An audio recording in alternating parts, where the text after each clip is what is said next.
perdón. Y ahora los santos ángeles y el Espíritu Santo hacen que la morada del cielo sea con nosotros en nuestros hogares.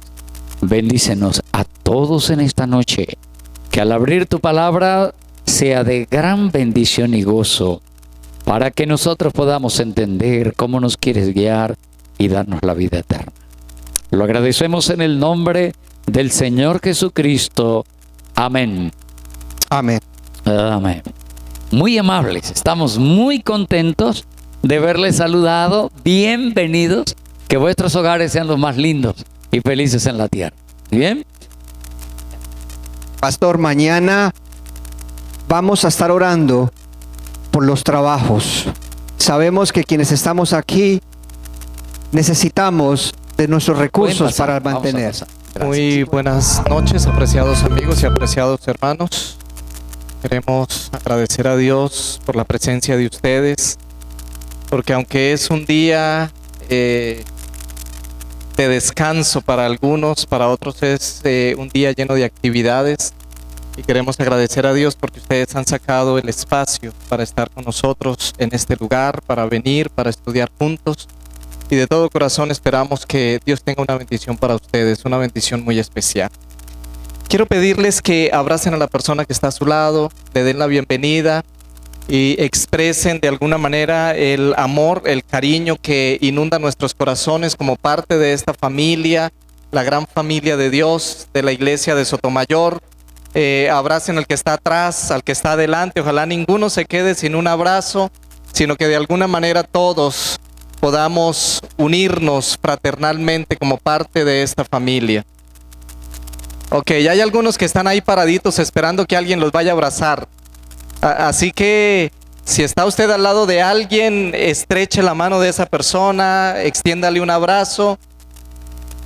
Ok, Dios les bendiga, hermanos. Dios les bendiga. Ahora quiero pedirles que cierren sus ojos. Cierren sus ojos y vamos a pedir la bendición de nuestro Dios al abrir la palabra de Dios.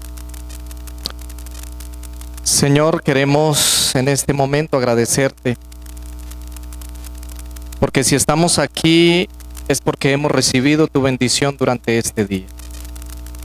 Queremos agradecerte por el amor que tienes hacia nosotros. Queremos agradecerte por la paciencia que tienes con nosotros, porque eres misericordioso. Queremos agradecerte también porque no te decepcionas cuando te fallamos, porque todo el tiempo estás buscándonos. Y como dice el himno que acabamos de cantar, Señor, queremos agradecerte porque tú nos conoces. Eres nuestro Creador, eres nuestro Padre, y hoy venimos a este lugar para darte la honra y la gloria que tú mereces. Gracias porque nos amas, porque nos buscas insistentemente, y porque en medio de las ocupaciones has permitido que apartemos unos minutos de nuestro tiempo y podamos reunirnos en este lugar para aprender de ti. Señor, si hay alguien que en esta noche ha venido con alguna necesidad especial, si hay alguien que está pasando por alguna dificultad, por algún momento difícil y su corazón está llorando, permite, Señor, que hoy pueda encontrar paz en Cristo Jesús. Y que cuando regrese a su casa vaya con la certeza y con la seguridad de la salvación que tú nos ofreces. Queremos también invitarte para que a través de tu Espíritu Santo estés con nosotros. Que te muevas en medio de este lugar, Señor, puedas venir a nuestra mente y a nuestro corazón, y que podamos entender tu palabra, Señor, al abrirla y estudiarla en esta noche. Todo lo rogamos, Señor, en el nombre de Jesús. Amén. Amén. Muy bien, apreciados, podemos sentarnos. Y quisiera invitarles para que abramos nuestras Biblias en el Evangelio según San Juan. Vamos a ir a San Juan y vamos a buscar el capítulo 2. San Juan, capítulo 2. Quiero recordarles que todas nuestras Biblias se conforman por dos partes. La primera parte que conocemos como el Antiguo Testamento y la segunda parte que la conocemos como el Nuevo Testamento. El Nuevo Testamento inicia con los 4 evangelios: San Mateo, San Marcos, San Lucas y San Juan. Así que vamos a ir al cuarto evangelio, San Juan capítulo 2, y vamos a leer desde el versículo 1 en adelante. San Juan 2, 1 en adelante. ¿Ya estamos todos ahí? Vamos a leer despacio. San Juan 2, 1 dice: y al tercer día se hicieron unas bodas en Caná de Galilea, y estaba allí la madre de Jesús. ¿Cómo se llamaba la mamá de Jesús, hermanos? Ayúdenme a recordar. Ok, estaba allí presente en esa boda la Virgen María. Estaba allí la madre de Jesús. Y fueron también invitados a las bodas Jesús y sus discípulos. Y faltando el vino, la madre de Jesús le dijo: no tienen vino. Jesús le dijo: ¿qué tengo yo contigo, mujer? Aún no ha venido mi hora. Su madre dijo a los siervos: hagan todo lo que él os mande. Y estaban allí 6 tinajas de piedra para agua conforme a la purificación de los judíos, y en cada una cabían 2 o 3 cántaros. Jesús les dijo: llenad de agua estas tinajas, y las llenaron hasta arriba. Y les dijo: sacad ahora y llevadla al maestresala o al encargado de la fiesta, y se la llevaron. Y cuando el encargado de la fiesta probó el agua hecha vino, sin saber de dónde venía, mas sí lo sabían los siervos que habían sacado el agua, el encargado de la fiesta llamó al esposo y le dijo: todo hombre sirve primero el buen vino, y cuando ya han bebido mucho, entonces el que es de inferior calidad. Pero tú has hecho las cosas diferente, porque has guardado lo mejor para el final. Hermanos, la porción que nosotros acabamos de leer de la Biblia nos está contando el primer milagro que Jesús realizó cuando estuvo en esta tierra. El primer milagro que Jesús realizó cuando estuvo en este mundo lo hizo en una fiesta de bodas. Una pareja que se estaba casando y estaban en medio de su fiesta. Apenas estaban celebrando su boda y allí Jesús hizo el primer milagro. Esta pareja de la historia de la cual vamos a hablar en esta noche, tuvo la feliz idea de invitar a Jesús a su matrimonio. Y yo quisiera decir en esta noche: felices aquellas personas, felices aquellas parejas, dichosos, bienaventurados aquellos seres humanos que hoy día, aunque han pasado 21 siglos, 20 siglos, todavía siguen invitando a Jesús a sus hogares, a sus matrimonios, a sus bodas, a su vida. Saben que las estadísticas que nosotros conocemos en el mundo de matrimonios no dejan muy bien parados a los matrimonios. Es más, son catastróficas. Las estadísticas dicen hoy día que de cada 100 parejas que se casan hoy día, 60 parejas terminan en el divorcio. Tarde que temprano, 60 parejas terminan en el divorcio. Algunos se divorcian al otro día y se conocen como matrimonios express, es decir, se casan pero al otro día se divorcian. Otros se divorcian al mes, a la semana, a los 2 meses, algunos al año, otros a los 2 años, otros a los 20 años. Y es increíble que cada vez más es más frecuente que parejas que se aguantaron toda la vida, que estuvieron 50 años unidos, 60 años unidos, cuando ya son unos viejitos, cuando ya no se pueden valer el uno sin el otro, se están divorciando.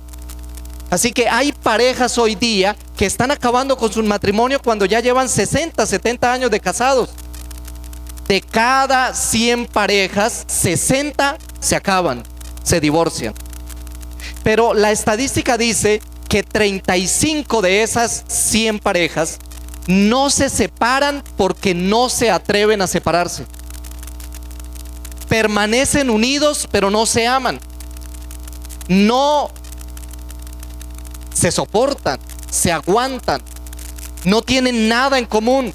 Permanecen unidos por la presión social, permanecen unidos por el qué dirán, permanecen unidos porque hay hijos y entonces les da temor, permanecen unidos por el dinero, permanecen unidos por diferentes razones, pero no se aman, no tienen nada en común. 35 parejas, eso quiere decir, hermanos, que de cada 100 parejas, 60 se separan y 35 se aguantan, se soportan, no se atreven a separarse.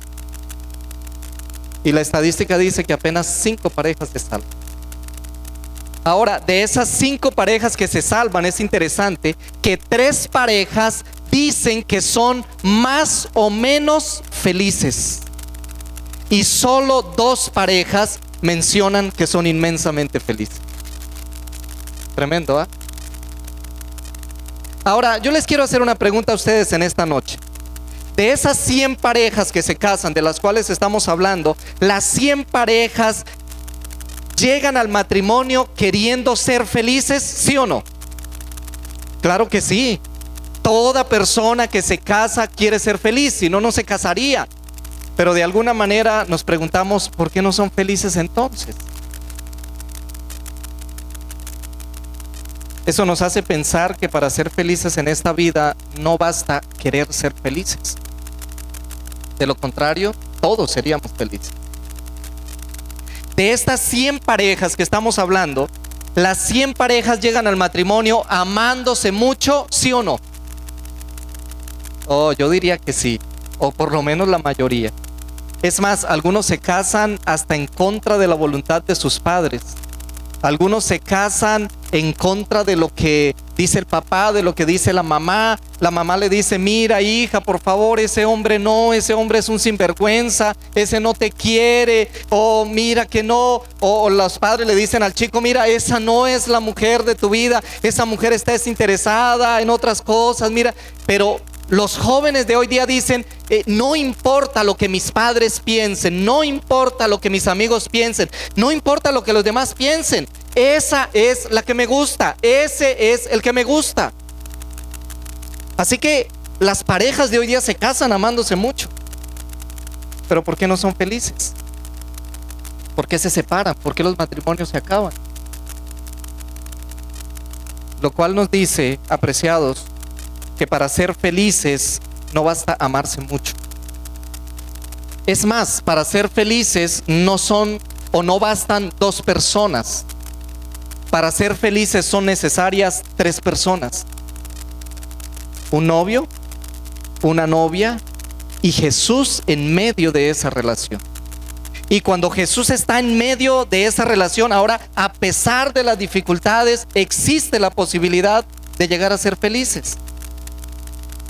Ahora, hay algo que me llama la atención de esta historia, apreciados. Es que la historia dice que esta pareja que se estaba casando o que se casó, apenas en su fiesta de bodas apareció su primer problema. Apenas estaban celebrando su matrimonio y ya tenían el primer problema. Pero Jesús estaba en medio de la boda, ¿sí o no?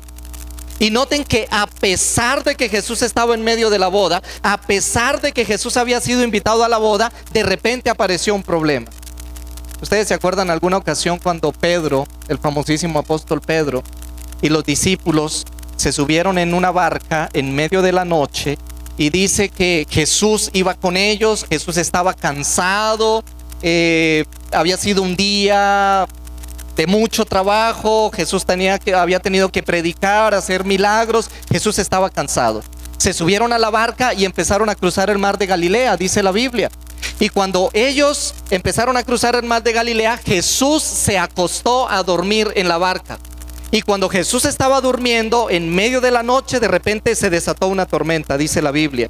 Y el viento empezó a soplar, las olas empezaron a subir, el agua entraba a la barca. Y Pedro y los discípulos, que eran pescadores experimentados, pensaron, bueno, esto es una tormenta común y corriente. Así que empezaron a hacer lo que hace todo pescador. Y es que tomaron un balde y empezaron a sacar el agua. Estaban tranquilos, pero empezaron a pasar los minutos, a pasar las horas. El viento cada vez era más fuerte, el agua entraba y ellos sacaban.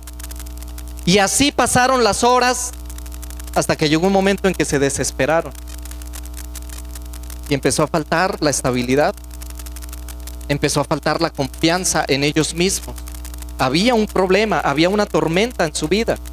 Pero yo les hago una pregunta, ¿dónde estaba Jesús? Estaba en la barca. Pero a pesar de que estaba en la barca, se desató una tormenta. A pesar de que Jesús estaba en medio de la boda, apareció un problema. Entonces, escuchen la primera idea que yo quiero dejar en la mente de ustedes en esta noche.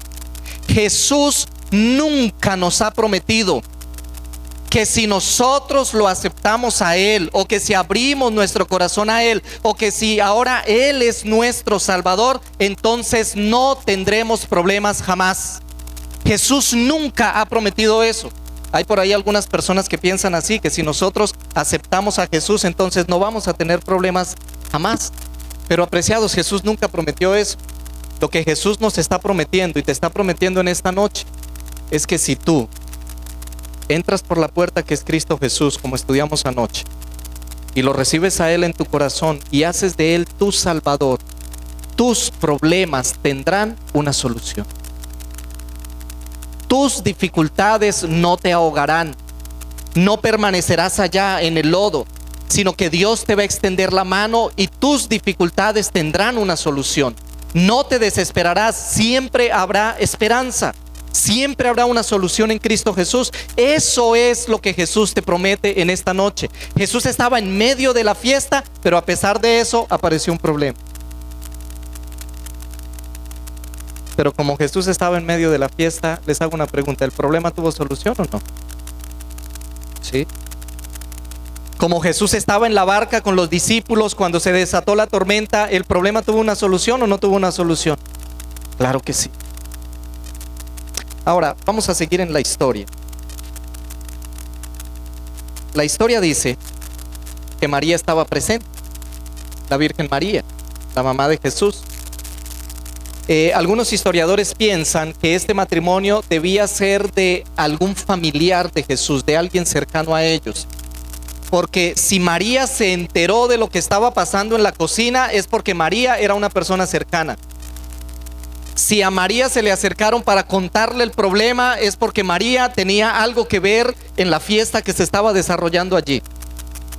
Así que ahora el hecho es que María se enteró de lo que había pasado. Se había acabado el vino. Tal vez para muchos de nosotros eso no sea un problema grave, pero apreciados, cuando nosotros vemos el contexto de lo que sucedía en las bodas de aquella época, acabarse el vino era un problema de tipo social. A veces, hermanos, en nuestros hogares faltan cosas. A veces falta el dinero, a veces falta la salud, a veces falta el respeto. Ya se han perdido el respeto. A veces falta la alegría, a veces falta el amor. En esta familia faltó el vino, y el vino es símbolo de alegría. En apenas el inicio de su matrimonio, de su boda, se acabó la alegría. El vino, para precisión de algunos de los que están aquí, no es el vino que nosotros conocemos. En el original, la palabra vino realmente se traduce como fruto de la vid. Era jugo de uva, no vino fermentado como el que nosotros conocemos hoy día. Las fiestas de bodas, debido a que las personas viajaban demasiado para ir a una fiesta de bodas, se demoraban hasta 8 y 15 días. Y la familia de la pareja que se estaba casando tenían la responsabilidad de brindar hospedaje, alimentación y bebida a todos sus invitados. Así que se acabara el vino en medio de una celebración de bodas era una catástrofe. Era un problema social. Aquí yo quisiera preguntarte de esas preguntas, como dije ayer, que no tienen una respuesta. ¿Qué está faltando en tu hogar para que tú seas feliz? ¿Qué es lo que te está faltando? A esta familia le faltó el vino, la alegría. ¿Y a ti qué te está faltando? La Virgen María estaba presente. Y entonces la historia dice que después de que la Virgen María se enteró de la situación, ahora ella fue a Jesús. Lo leímos, ¿cierto? Y le contó la situación a Jesús. Y entonces en medio de la charla que tuvo con Jesús, saben que algunos de esos que andan tratando de encontrar en la Biblia errores, han tomado este texto para decir que Jesús fue irrespetuoso con la Virgen María. Porque el texto dice que Jesús le respondió: ¿y qué tengo yo que ver contigo, mujer? Aún no ha llegado mi hora. Algunos piensan que Jesús fue grosero, que Jesús fue irrespetuoso con la Virgen María al llamarla mujer. Pero cuando nosotros vamos también al contexto bíblico, encontramos que decirle a la mamá mujer es, por el contrario, un símbolo de respeto. Era reconocer en ella su condición de mujer, de dadora de la vida. Así que al contrario, es una frase de respeto hacia la Virgen María. Y algunos han tomado también este texto. Saben que hablar de la Virgen María es algo que causa un poquito de incomodidad en el mundo cristiano. Miren, el diablo no quiere cristianos equilibrados. Si hay una palabra que es secreta, es un secreto para ser exitosos en la vida como cristianos, es la palabra equilibrio. Tú tienes que ser equilibrado como cristiano. Entonces, como el diablo no quiere cristianos equilibrados, el diablo ha tomado este tema de la Virgen María y ha llevado al mundo cristiano a estar en uno de los dos extremos. Miren, hay un extremo en el mundo cristiano que piensa que la Virgen María no merece ser respetada, que la Virgen María es una mujer común y corriente, que la Virgen María es como cualquier otra mujer y no merece ningún tipo de respeto. Así que de alguna manera se desprecia a la Virgen María. Ahora yo les hago una pregunta, apreciados. ¿Eso es así? ¿Ustedes quieren pensar que cuando Dios miró hacia la tierra y vio a las mujeres que existían en este mundo y quiso escoger a una mujer de la cual nacería su hijo como hombre, no encontró a otra mujer que a la Virgen María? Así que imagínense, la Virgen María merece nuestro respeto. Es más, la Virgen María constituye un ejemplo para todas las mujeres de hoy día. Ojalá cada mujer que existe hoy día fuese como la Virgen María. Pero miren, cuando el diablo no logra que los cristianos estén en este extremo, entonces se los lleva al otro extremo.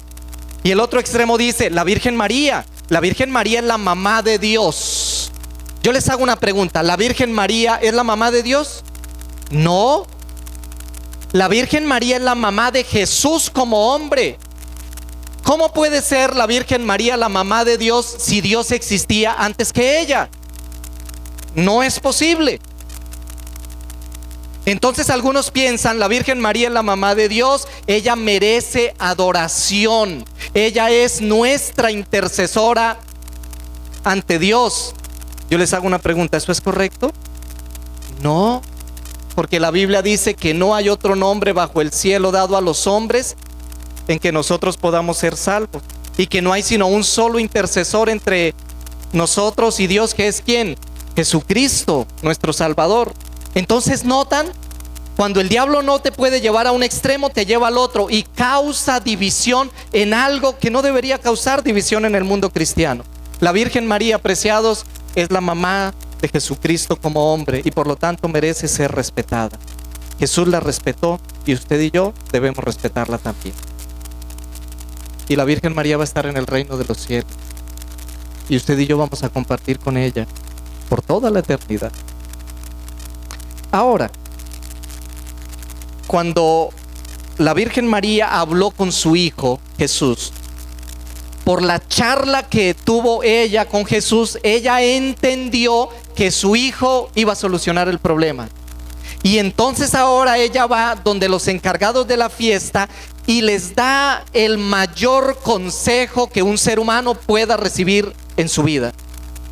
¿Sabían ustedes, apreciados, que el mayor consejo que usted y yo podamos recibir en esta noche y para nuestra vida de aquí en adelante lo recibimos de la Virgen María?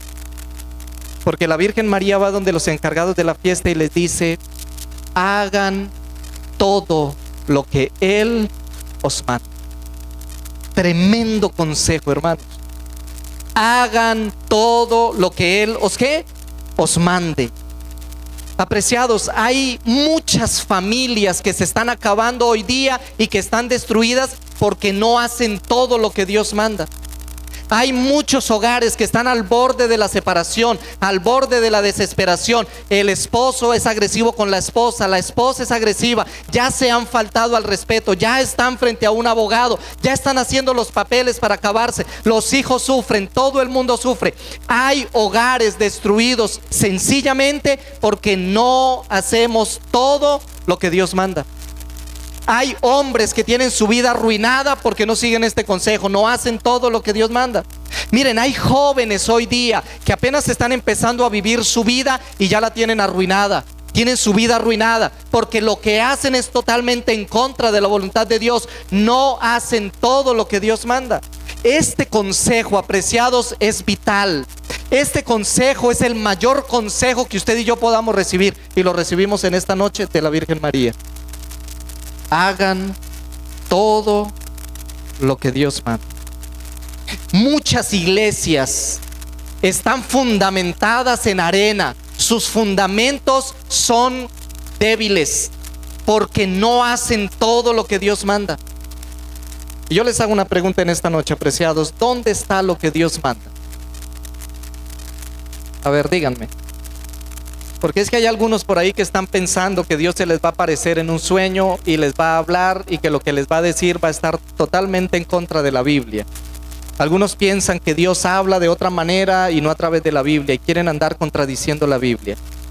Apreciados, Dios no va a hacer eso. Dios ya habló, y a este libro maravilloso lo conocemos como la palabra de Dios, y por eso lo leemos. Así que Dios ya habló. Si tú quieres saber lo que Dios manda, ve a la Biblia. Dios te ha dado la facultad de leer, y tú puedes leer en la Biblia la voluntad de Dios para tu vida, lo que Dios quiere para ti.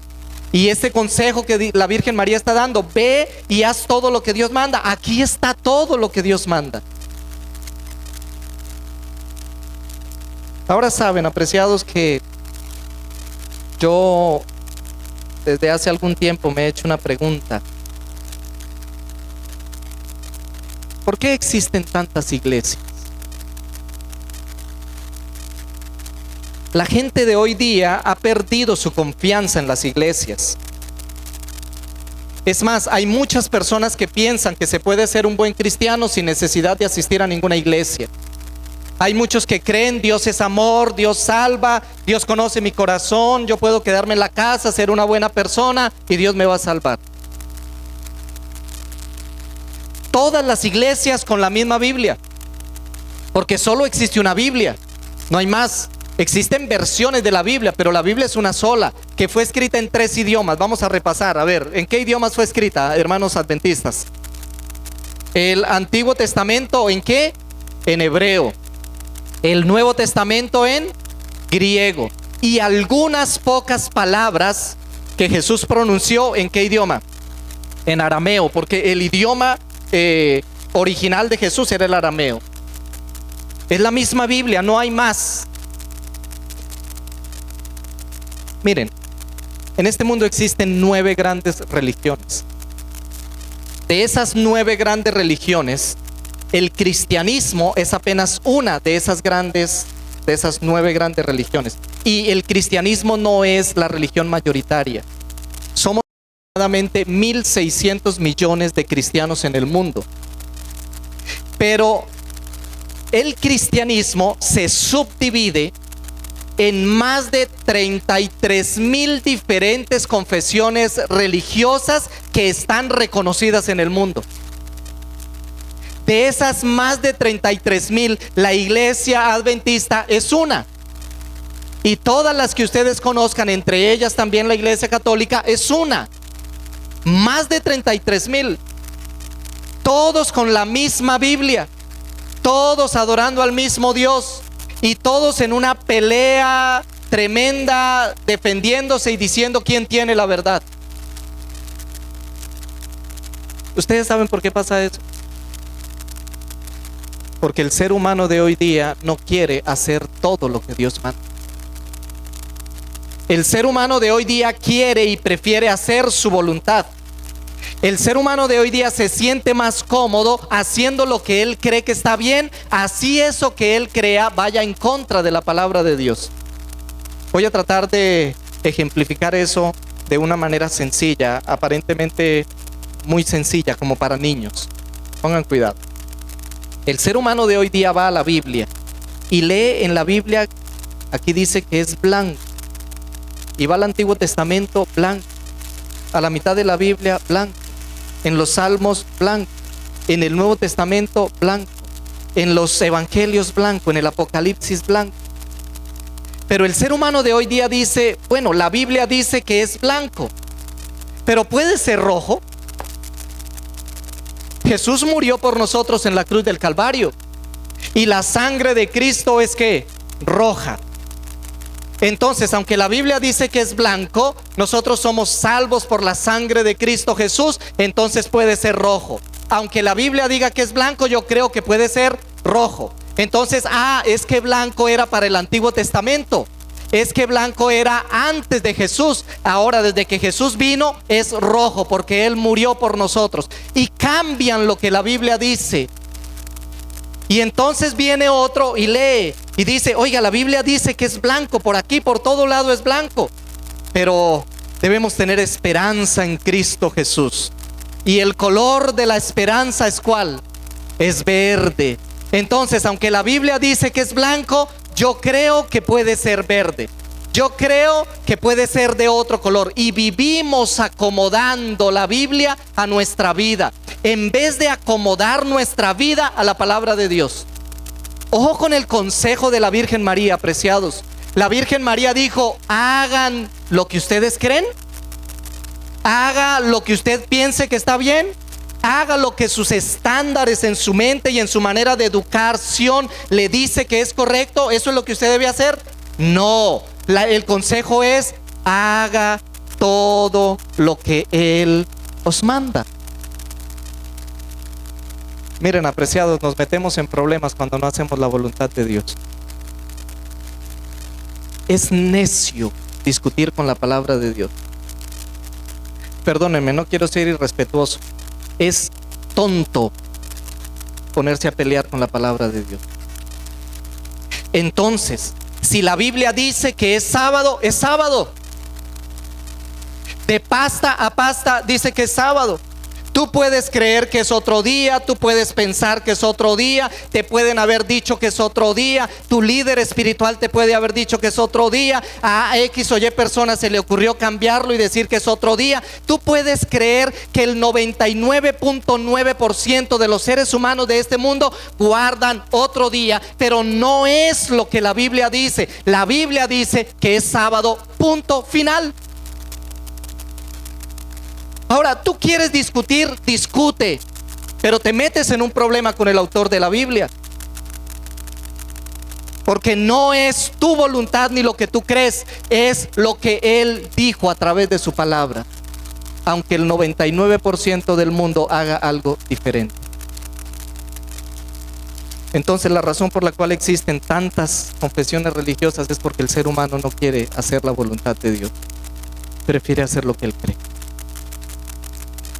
El consejo es vital, apreciados. Miren, parece que Dios sabía que los seres humanos en el tiempo del fin íbamos a tener la tendencia de cambiar lo que la Biblia dice. ¿Quieren leer conmigo un versículo? Vamos a ir a Apocalipsis. Apocalipsis es el último libro de la Biblia. Y vamos a ir al capítulo 22 de Apocalipsis.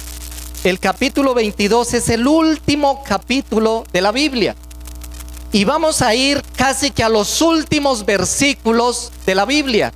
Es decir, después de estos dos versículos que vamos a leer, lo único que la Biblia dice es chao, la despedida, adiós, nada más, se acabó la Biblia. Apocalipsis capítulo 22, versículo 18.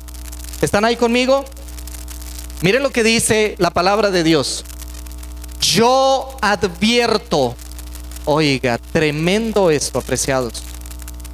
Es una advertencia de Dios. Yo advierto a cualquiera que oye las palabras de la profecía de este libro. Si alguno añadiere a estas cosas, ¿qué sucederá? Dios añadirá sobre él las plagas que están escritas en este libro. Les hago una pregunta. ¿Se puede añadir a lo que la Biblia dice? ¿Se puede añadir a lo que yo creo, lo que yo pienso que está bien, a lo que la Biblia dice? No. Pero miren el versículo que sigue, versículo 19.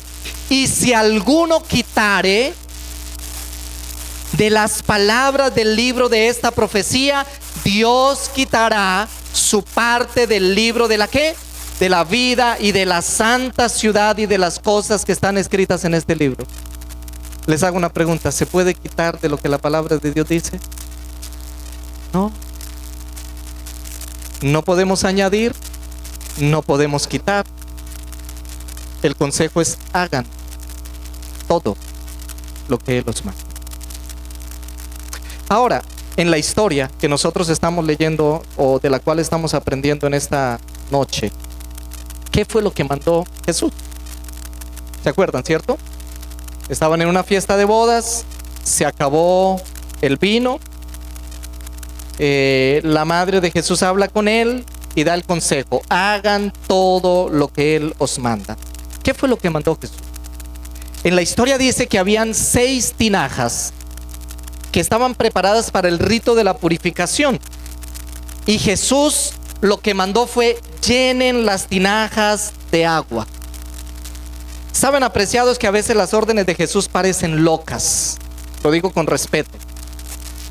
A veces las órdenes de Jesús y lo que Jesús manda parece que como que no es muy cuerdo. Yo les hago una pregunta: ¿qué se les había acabado? ¿El agua o el vino? El vino. Sin embargo, aunque se les había acabado el vino, Jesús manda llenar las tinajas ¿de qué? De agua. Alguien debió por ahí atreverse a decir: pero Señor, nosotros no necesitamos agua, necesitamos ¿es qué? Es vino. Pero apreciados, hay un principio básico también en la vida como cristiano. Es que acércate a Jesús y acércate a Dios con humildad, no creyéndote más sabio que Él, para que tú puedas escuchar la voz de Dios y para que tú puedas experimentar lo que Dios tiene para ti, los milagros que Dios tiene para ti. Acércate a Él con humildad, aceptando lo que Él te dice, aunque a veces tu razón y tu mente no esté muy de acuerdo, aunque a veces la lógica humana te lleve a decir que eso como que no es lógico. Aprende a creerle al Señor, aprende a creerle a Él. Eso es lo que es fe, es creer aunque no ves. Ellos no necesitaban agua. Cuando Dios te pide algo, cuando Dios te dice algo, no le discutas, obedécele. Porque si tú le discutes, estás cerrando la puerta para que Dios pueda hacer un milagro en tu vida. Pero si tú obedeces, aunque no estés de acuerdo, estás abriendo la posibilidad de que Dios haga un milagro contigo.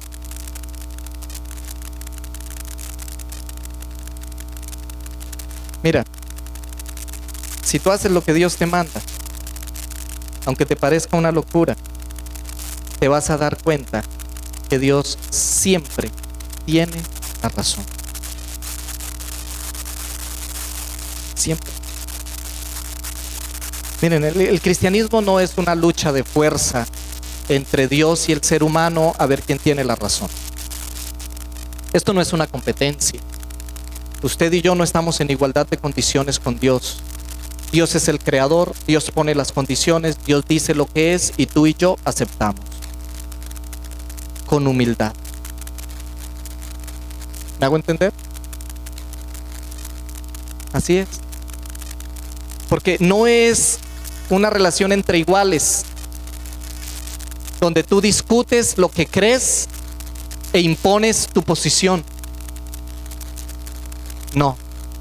Es una relación con el creador de todo cuanto existe, con el dador de la vida, con el que te creó, a quien le debes todo, a quien le debes tu existencia. Estás en esta noche aquí y todavía respiras solo por misericordia de Dios. Estás todavía aquí, tienes salud y tienes dinero y tienes un trabajito y tienes todo lo que eres, tienes juventud, tienes belleza, todo lo que tú eres es solo gracias a Dios. Es solo gracias a la misericordia de Él. Así que no discutas con Él. Y yo tengo otra pregunta: ¿por qué Dios mandó llenar las tinajas? Si Dios tenía poder para transformar el agua en vino, no tenía poder para hacer así que las tinajas estuvieran llenas de agua, o sencillamente tener una oración y las tinajas vacías y de repente llenas de vino? ¿No tenía poder para eso? ¿Qué es más difícil? ¿Llenar las tinajas o transformar el agua en vino? ¿Qué es más difícil? ¿Por qué Jesús le dice a la gente llene las tinajas?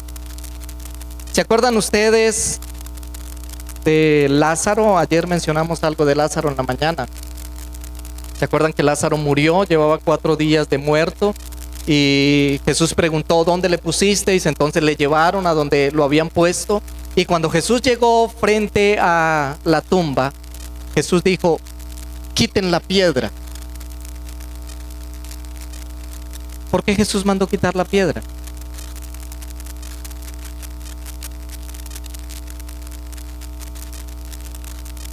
¿Qué es más difícil? ¿Resucitar a un muerto o quitar una piedra? ¿No tenía poder Jesús para él quitar la piedra? ¿Por qué Jesús le dice a los seres humanos que estaban ahí: quiten la piedra? ¿Por qué Jesús le dice a los que estaban ahí: llenen las tinajas de agua? Escuchen. Jesús va a transformar el agua insípida de tu vida en vino de alegría, pero jamás llenará las tinajas de tu vida de agua. Jesús va a resucitar el muerto que hay dentro de ti, pero jamás va a retirar la piedra. Y ese llenar las tinajas y ese quitar la piedra es la pequeñita parte que como seres humanos tenemos que hacer en el proceso de salvación. Jesús te quiere salvar, Jesús quiere transformar tu vida, Jesús quiere hacer un milagro, Jesús quiere hacerte inmensamente feliz. Anoche lo estudiamos. Yo he venido para que tengan vida, pero para que la tengan ¿en qué? En abundancia. Dios lo quiere hacer, Dios tiene el poder para hacerlo, Dios tiene el poder para transformar el agua, para resucitar el muerto. Pero la pequeñita parte humana que tú tienes que hacer, Dios no la va a hacer. Ese llenar las tinajas, ese quitar la piedra, es la decisión que como seres humanos tenemos que tomar cada día.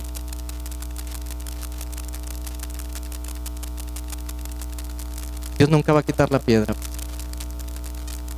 Y a veces esa piedra que hay que quitar es la piedra de los preconceptos, de los temores, del qué dirán, qué dirá mi familia, qué pensarán mis amigos. Es la piedra del miedo, del temor. Es que mi vida va a cambiar. Es que tengo miedo de no poder ser fiel al Señor. Y todas las excusas que tú te quieras imaginar. Quiero contarles algo. Yo vengo de una familia. Yo soy 3ª generación de adventistas. Es decir, mis abuelos fueron adventistas. Mis padres son adventistas. Y este servidor, pues, adventista. Mi mamá conoció el evangelio cuando tenía 12 años de edad. Pero se enamoró de mi padre y mi padre no era cristiano. Mi abuelo le dijo: mira, hija, yo no apruebo esa relación. Pero mi mamá se había enamorado de mi padre. Y cuando llegó el momento de decidir, la decisión que ella tomó fue escaparse con mi papá. Así que se fue con él, se casaron a escondidas e inició el hogar. Mi padre no era adventista. Y yo, antes de contar, siempre lo aclaro, el hombre que más respeto y admiro en este mundo es mi padre. Así que lo que voy a contar no es que esté hablando mal de él. Nosotros somos boyacenses y mi padre gustaba del licor, de la cerveza. Yo tengo un tío que es pastor. Y mi tío, cada vez que iba a Sogamoso, donde nosotros somos, él preguntaba por mi papá: ¿dónde está? Y mi tío iba a buscarlo en las cantinas, en las tiendas, para traerlo. Mi padre consumía mucha cerveza, pero mi tío le enseñaba mucho a él. Y como familia, mi papá nos mandaba para la iglesia los sábados y él se quedaba en la casa viendo televisión, pero no nos dejaba a nosotros ver televisión. Pero a nosotros nos mandaba para la iglesia: váyanse con su mamá, y nos sacaba y nosotros nos íbamos, pero él se quedaba. Y fueron muchos años en que él se mantuvo así. Y cuando él recibía la visita de un pastor, cuando recibía la visita de mi tío, él siempre tenía una excusa. Él tenía una piedra para mostrar siempre. Él siempre decía, no, yo sé que esa es la verdad, yo sé que es la iglesia, yo conozco ya mucho tiempo, pero no, ¿qué dirá mi familia? ¿Qué dirán mis hermanos, mis sobrinos, mis seres queridos? ¿Qué pensarán?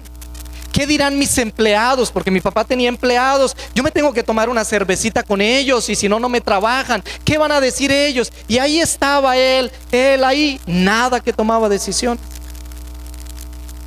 Un día, mi padre se quedó hasta tarde de la noche consumiendo licor con sus amigos, compañeros de trabajo. Como a las 12, como Sogamoso era un pueblo pequeño, él andaba en bicicleta, así que imagínense un borracho en bicicleta. A la medianoche él se subió en su bicicleta y se fue para la casa que estaba cerca. Y una cuadra antes de llegar a la casa, unos ladrones lo abordaron para robarle la bicicleta. Como todo borracho, ningún borracho se deja robar. Así que entonces él empezó a forcejear por la bicicleta. Eran 2 ladrones y todo borracho es, ¿cierto? Así que cuando uno de los ladrones se descuidó, mi padre le dio un golpe, lo tiró al piso, pero se descuidó del otro ladrón. Y cuando mi padre reaccionó, sintió que algo entró en su cuerpo y salió. Así que él soltó la bicicleta, se giró, y cuando él se giró, el ladrón venía con un puñal otra vez. Mi padre alcanzó a reaccionar, tomó el puñal con la mano y el ladrón aló el puñal. Los dedos de mi padre tuvieron que reconstruírselos todos. 15 días estuvo hospitalizado. Y en esos 15 días, ninguno de sus amigos que estuvo tomando cerveza con él hasta medianoche, ninguno de los que él colocaba como impedimento, como piedra, como que qué dirán, ninguno de ellos vino para responder por la familia. Ninguno de ellos vino para preguntar, oiga, ¿y necesitan algo? ¿Les podemos ayudar en algo? Entonces hay un principio básico que tú debes entender también en la vida. Es que los amigos están mientras los puedes beneficiar. Las personas que tú colocas como impedimento están mientras tú puedes hacer algo por ellos. Pero cuando ya no puedes hacer algo por ellos, los amigos desaparecen. Así que ¿qué importa lo que los demás digan? ¿Qué importa lo que los demás piensen? Quien murió en la cruz del Calvario por ti tiene nombre propio y es Cristo Jesús. El otro necesita de Cristo también. Y a veces nosotros, queridos, llevamos días, años, meses, tiempo colocando con una piedra ahí y no la queremos quitar. Ese llenar las tinajas, ese quitar la piedra, queridos, es esas decisiones que tenemos que tomar cada día. Es la decisión de aceptar a Jesús como mi Salvador, de hacer de Él alguien importante para mí y no alguien para cuando me acuerdo una vez al año en Semana Santa. Por eso Jesús dijo, llenen las tinajas de agua, porque hay una pequeña parte humana en el proceso de salvación y es la decisión que tenemos que tomar.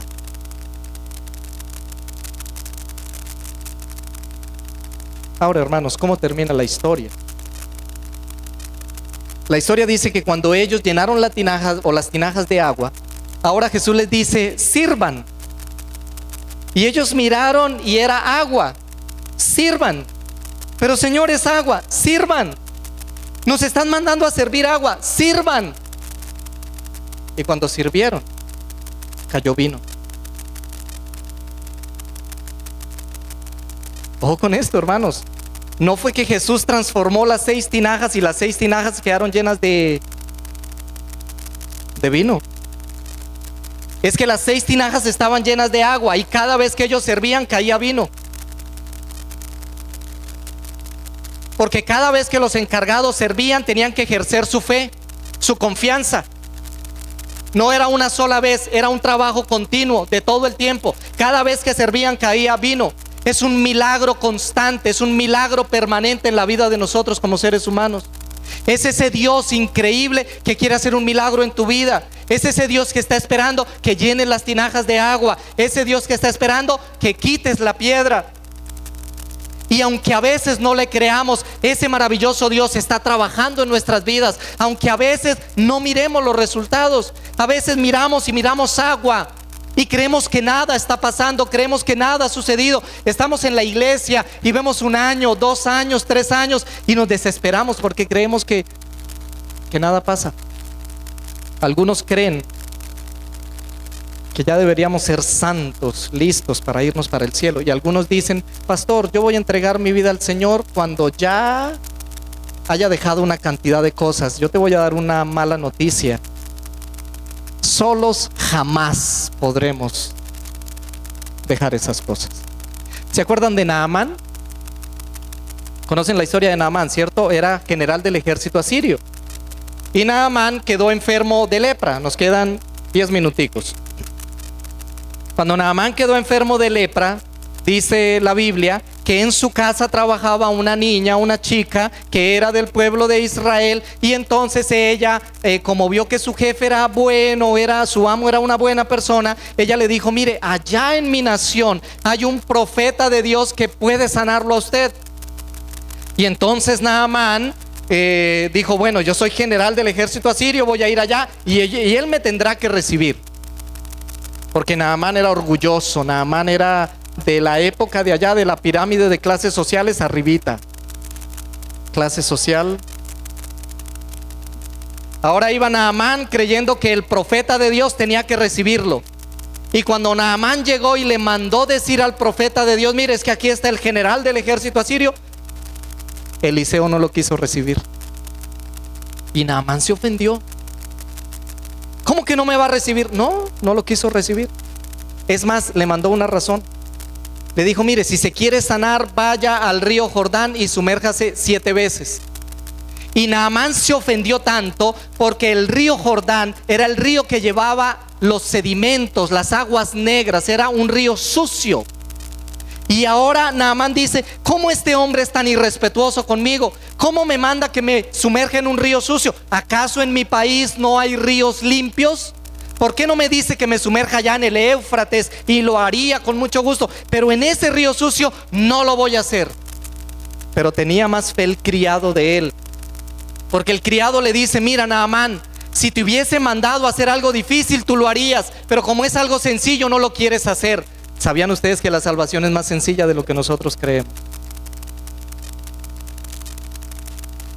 Y Naamán no quería, pero el siervo casi que lo obligó: Naamán, sumérjase, ¿qué pierde? No pierde nada, sumérjase. Así que Naamán pensaba así, como muchos de nosotros pensamos: bueno, si yo me meto al río una vez, pues ya debo empezar a ver algún cambio. Y ahora Naamán se sumergió una vez. ¿Y qué pasó? Nada. Se sumergió 2 veces. ¿Qué pasó? Nada. 3 veces. ¿Qué pasó? Nada. Y ahí ya Naamán decía: no, esto es una locura, se están burlando de mí, yo me voy a salir de aquí. Y el criado era: no, señor, son 7 veces, hágalo. Y él: 4 veces. ¿Qué pasó? Nada. 5 veces, nada. 6 veces, nada. Y estaba al borde de la desesperación, perdiendo la fe, creyendo que nada estaba pasando en él, creyendo que estaba perdiendo el tiempo, creyendo que estaba equivocado. Pero entonces el criado lo obligó la 7ª vez. Se sumergió la 7ª vez. Y cuando salió la 7ª vez, su piel era como la de un bebé, totalmente transformado. Yo quisiera decirles a ustedes en esta noche: Dios está haciendo un milagro en la vida de cada uno de ustedes. Y si tú estás en esta noche aquí, es porque Dios ya inició ese milagro. Y aunque a veces no lo veamos, aunque a veces nos desesperemos, aunque a veces nos demos a nosotros mismos muy duro por nuestros errores, porque fallamos, por nuestros defectos, porque nos equivocamos, eso no quiere decir que Dios no esté actuando en tu vida. Tú estás aquí porque es una evidencia de que Dios ha iniciado un proceso en tu corazón. Y si tú no te resistes, si tú te sigues colocando al alcance de Dios, Dios va a terminar ese milagro. Porque aquel que inició la buena obra la terminará. Porque Dios no es un Dios que deje las cosas a medias. porque Dios es un Dios que termina, porque Dios es un Dios que sabe hacer las cosas bien, y porque si Dios te ha invitado y Dios te está llamando, es porque tiene algo mejor para ti que lo que tú tienes hoy día. Dios tiene un lugar en el reino de los cielos para ti, y ese lugar nadie más lo puede ocupar, nadie. Así que, apreciado, estás aquí no por casualidad o porque no tengas nada que hacer, porque yo te aseguro que tienes mucho que hacer. Mañana es un día de trabajo. A lo mejor vas a tener que llegar ahorita a tu casa y vas a tener que trasnochar porque tienes cosas atrasadas. Tú estás aquí porque Dios te trajo, y Dios te trajo para decirte: hijo, llena las tinajas, quita la piedra, y yo voy a hacer un milagro en tu vida. Voy a hacer un milagro. ¿Cuál es el milagro que tú necesitas? Tú lo sabes, Dios lo sabe, ¿cierto? A lo mejor el milagro es creerle al Señor un poquito más, es confiar en Él. A lo mejor el milagro es arriesgarse, es dejar el miedo a un lado. ¿Cuál es la piedra que tienes que quitar?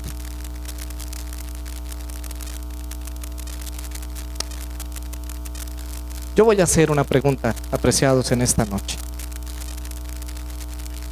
Yo quisiera saber si alguno de ustedes quiere reclamar ese milagro que usted sabe que necesita en esta noche, y quisiera decirle al Señor: Señor, haz un milagro en mi vida. Cambia el agua insípida de mi vida en vino de alegría. Resucita este muerto que hay dentro de mí y dame vida. Hay un hermano que va a cantar. Y escucha bien lo que yo te voy a pedir. Mientras tú escuchas este himno, esto es un asunto tuyo con Dios. Es tuyo con Dios. Dios conoce tu corazón, conoce tu necesidad. Él te conoce bien. Él sabe cuál es el milagro que tú necesitas. Y esto no es solamente para los que están aquí, que todavía no son miembros de nuestra iglesia. Esto es para ti que estás aquí, que ya llevas 20 años bautizado, y que ahí estás luchando, y ahí estás sufriendo cada día y crees que Dios todavía no ha hecho nada. Hay un milagro que tú necesitas y tú sabes cuál es. Mientras escuchamos este precioso himno, entonces yo les voy a pedir que todos aquellos que quieran reclamar un milagro para sus vidas se coloquen de rodillas y se lo digan al Señor en sus palabras. Y hoy vamos a hacer una dinámica diferente. No vamos a terminar aquí con una oración audible. Yo quiero que hoy tengas el espacio para reclamar ese milagro al Señor, de rodillas, tú solo con Él, hablando con Él. Cuando tú termines de orar, siéntete en libertad de levantarte y salir tranquilo. Y si hay alguien que quiere quedar más tiempo aquí, quédese el tiempo que quiera. Pero hoy es el día en que tú le vas a decir al Señor: Señor, tengo una piedra aquí que no he podido quitar y la quiero quitar. Haz un milagro conmigo. Quita de mí la incredulidad. Ayúdame a tomar decisiones. Ayúdame a comprometerme contigo. Entonces, si alguien quiere reclamar un milagro, mientras nuestro hermano canta, colócate de rodillas, ora al Señor a solas, y recuerda que mañana te esperamos 6:45 de la tarde. Pero no vengas solo, invita a alguien, trae a alguien por quien Dios puede trabajar también. Me encuentro, Señor, ayúdame hoy, yo quiero saber lo que debo hacer. Prepara el camino que hoy debo seguir. Señor, por mi vida yo quiero vivir un día a la vez. Un día a la vez, mi Cristo, es lo que pido de ti.